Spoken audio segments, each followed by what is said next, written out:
Hello दोस्तों, welcome to my channel AP की दुनिया में आपका स्वागत है। मैं हूँ अविनाश कुमार। आज का टॉपिक है बुद्धि लब्धि।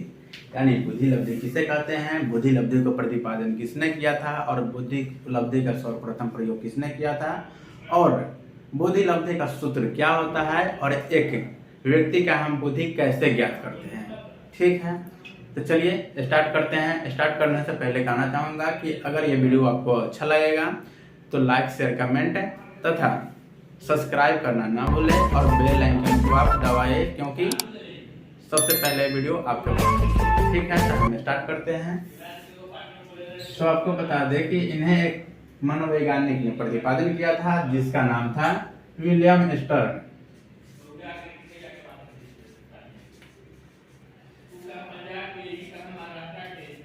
विलियम स्टर्न, जिन्होंने 1912 ईस्वी में बुद्धि लब्धि का प्रतिपादन किया। और ये जो मनोवैज्ञानिक थे ये जर्मन के रहने वाले थे।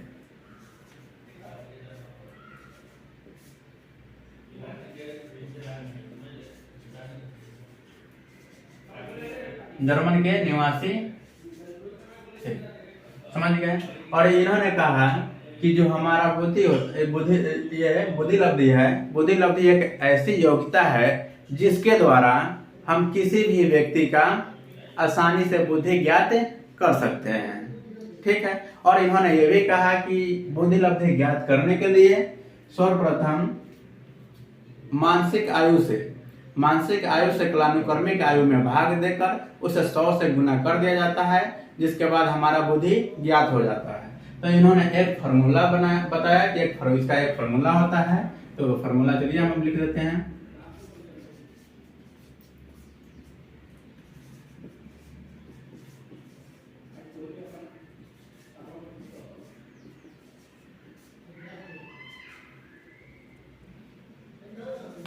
बुद्धि लब्धि बराबर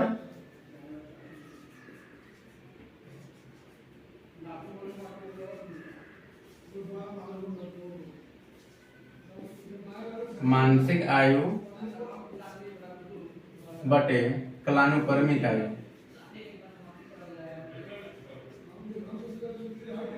कालानुक्रमिक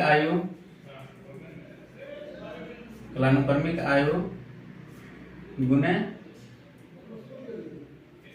100। ये इसका फॉर्मूला हो गया।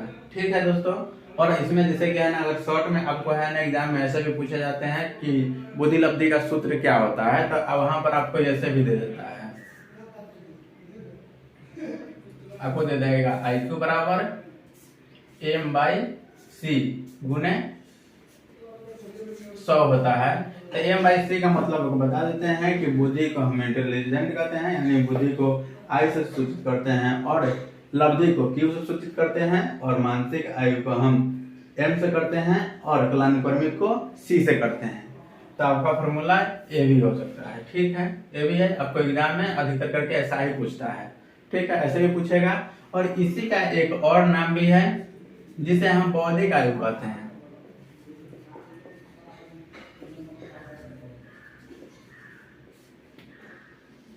इसे हम बौद्धिक आयु के नाम से भी जाने जाते हैं। ठीक है, और इसे भी एक और जो है एक और जैसे किसका अन्य नाम है वो है वास्तविक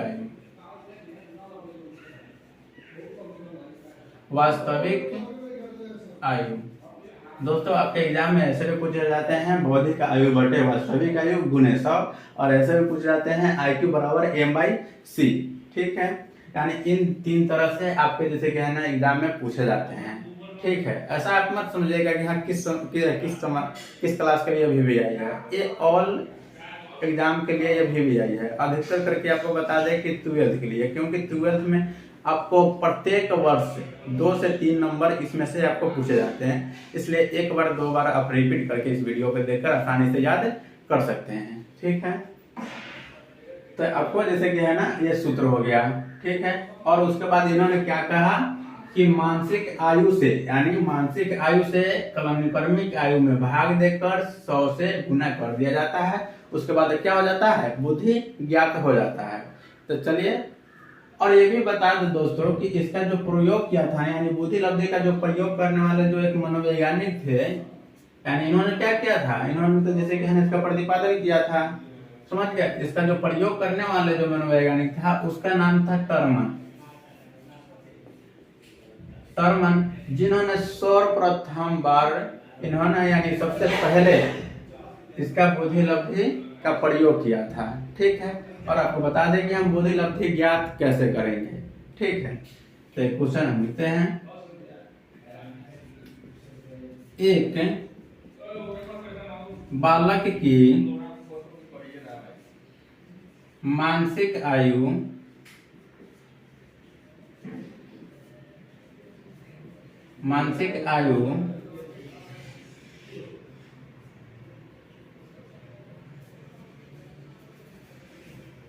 12 वर्ष है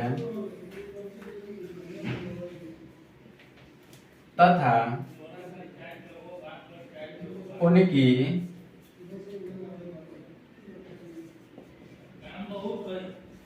वास्तविक आयु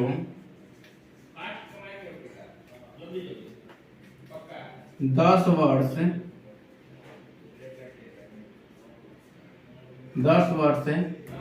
है तो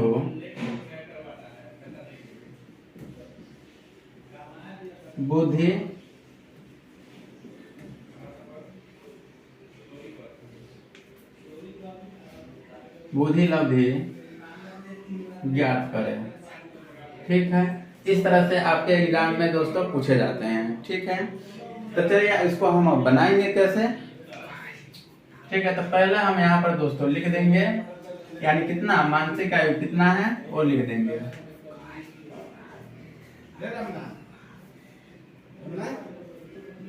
मानसिक आयु, ठीक है। उसके बाद यहाँ पर फिर लिख देंगे हम वास्तविक आयु,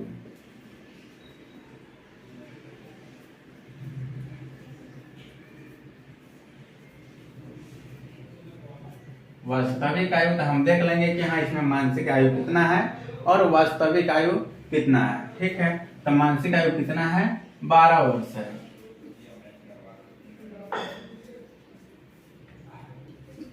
12 वर्ष है।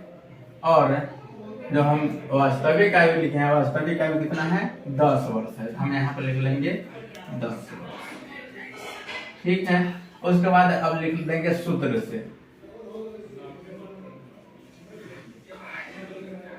से लिखेंगे।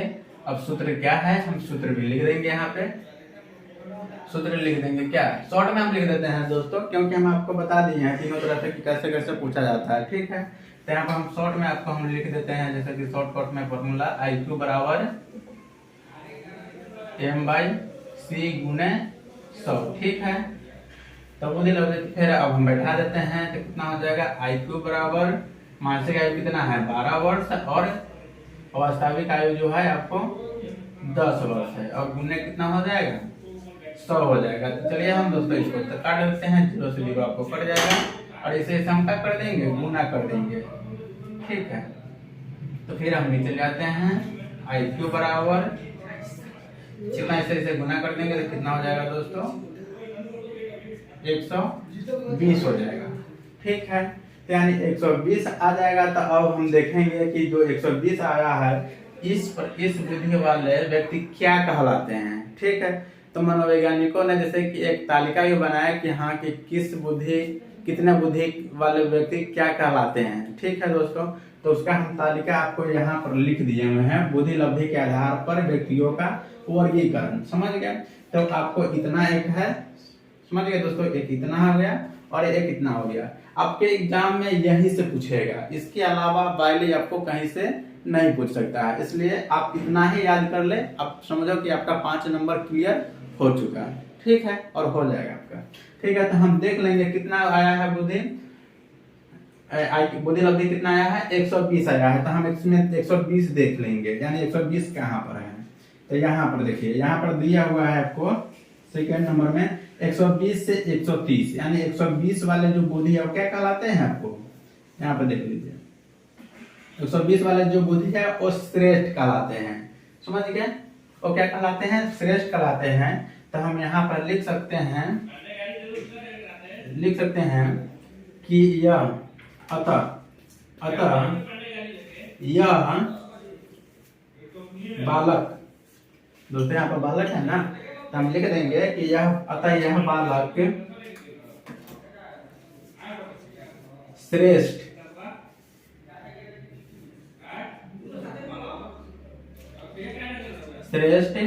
बुद्धि वाले हैं। समझ गए, ये आपका राइट आंसर हो जाएगा दोस्तों। ठीक है, तो इस तरह से आप बुद्धि लब्धि ज्ञात कर सकते हैं। आपको बता दें दोस्तों कि यह जो आपको तालिका लिखाया गया है, इस तालिका को आप याद कर लीजिएगा, क्योंकि आपके एग्जाम में प्रत्येक वर्ष पूछता है और आपको क्वेश्चन उसमें रहेगा कि 120 से 130 बुद्धि लब्धि वाले व्यक्ति क्या कहलाते हैं। ठीक है, तो आपको आपके जो ऑप्शन में रहेगा वो रहेगा उच्च औसत वाले, निम्न औसत वाले, सीमावर्ती और श्रेष्ठ रहेगा। तो आंसर क्या हो जाएगा दोस्तों? श्रेष्ठ हो जाएगा। आपको इसमें भी से पूछे जाते हैं, अधिकतर करके दोस्तों आपको इसमें से पूछे जाते हैं। ठीक है, तो इसको आप याद कर लीजिएगा 1 से 2 बार देखकर। आशा करता हूँ कि दोस्तों ये वीडियो आपको काफी पसंद आया होगा, तो लाइक शेयर कमेंट करना ना भूलें। मिलते हैं फिर अगले वीडियो में।